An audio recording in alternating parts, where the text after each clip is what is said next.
Le premier arrêt avec Stephen White. Steph, le tournoi olympique masculin va prendre son envol pour le Canada jeudi contre la Tchéquie. Te dire à quel point j'ai hâte au début de ce tournoi-là, du premier match pour Team Canada également. Première fois depuis Sochi, donc en 2014, avec les joueurs de la Ligue nationale de hockey. Et la question que tout le monde adore poser à Montréal, au Québec, un peu partout au Canada, qui va être devant le filet pour Team Canada? Pour toi, est-ce que le gardien numéro 1 de l'équipe devrait être Binnington pour service rendu? Est-ce qu'il va y avoir une surprise? Qui va être le numéro 1 à ton avis?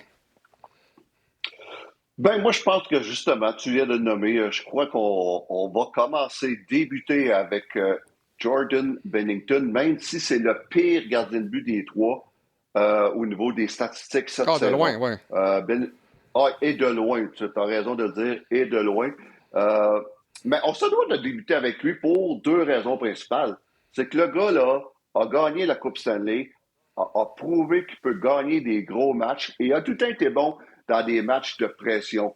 Et surtout, on se rappelle la Quatre Nations l'année passée où il a fait Mhm. la différence, surtout en finale contre les Ouais. États-Unis. Il a fait la différence pour gagner le tournoi des Quatre Nations. Juste pour ça, il mérite de débuter. Et puis, et je me répète, c'est surtout que Jordan Bennington a le don de lever son jeu d'un cran quand ça compte. Mais ceci étant dit, Alex, en ce moment, le meilleur gardien de but canadien est Logan Thompson, et de loin. Mhm, ouais.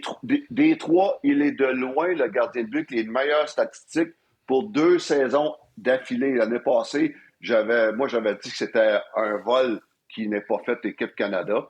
Et cette année, mais écoute, même les 10 derniers matchs, j'ai seulement sorti les 10 derniers matchs parce que pour moi, les Mhm, dix ouais. derniers matchs d'un gardien de but, c'est ça qui me dit que si t'es hot en ce moment ou pas.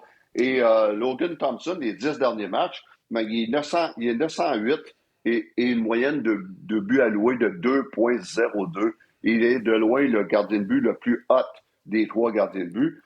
Si on compare à Jordan Bennington, les 10 derniers matchs, mais c'est une catastrophe à 846 d'efficacité et Yeah. il donne plus de 4 buts.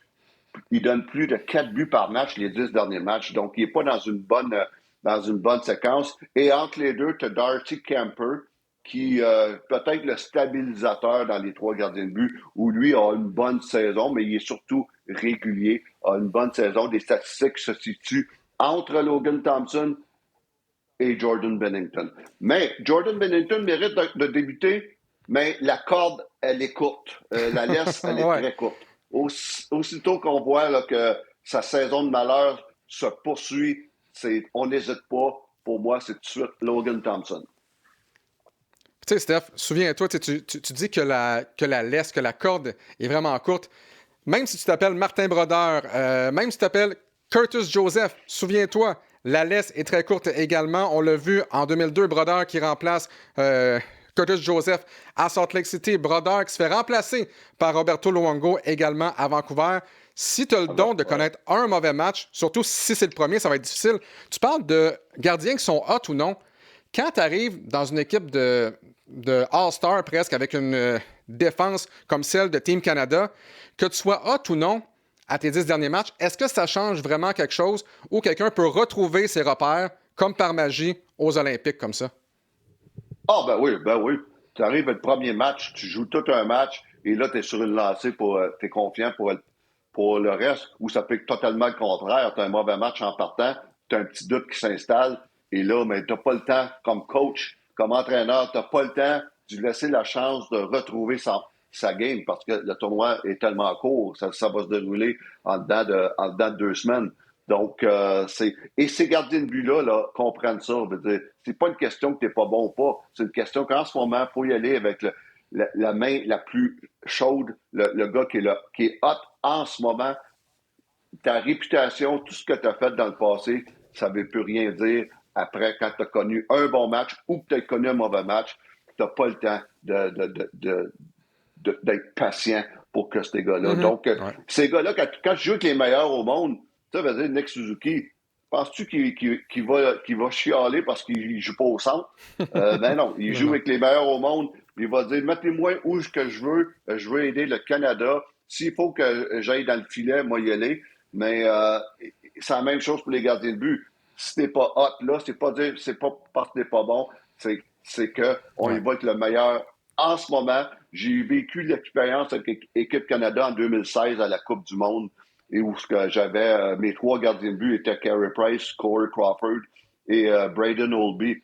Et Braden Oldby, qui était dans ses meilleures années, n'a pas joué un match dans le tournoi. Pas parce qu'il était pas bon, parce que les autres allaient très, très, très bien. Et ça, Braden Oldby comprenait ça très, très bien. Ouais. Il y a 12 équipes qui font partie du tournoi olympique, donc 36 gardiens au total. Pour toi, quelle équipe a les meilleurs gardiens? Puis ça ne veut pas dire que les meilleurs gardiens jouent au sein de la meilleure équipe. Puis des fois, comme tu nous Ouais. l'as si bien dit hier, tu as des goalers qui goalent sur la tête. Martin Gerber, qui a très, très bien fait pendant plusieurs années pour la Suisse. Kristas Gudlevskis également, qui a été très bon pour la Lettonie. Donc pour toi, quel est peut-être ton top 3 des meilleures équipes de gardiens au sein du tournoi olympique? Ben, mon top 3 est pas compliqué. Je commence avec les États-Unis, bien entendu. Connor Lebock, même s'il n'a pas la saison de sa carrière, ça reste que c'est le gagnant du trophée Vizina des dernières saisons. Jake Oettinger, qui est un des bons gardiens de but de la Ligue nationale. Et comme troisième, on a Jeremy Swayman. Donc, c'est dur d'accoter ça là, au niveau des autres équipes.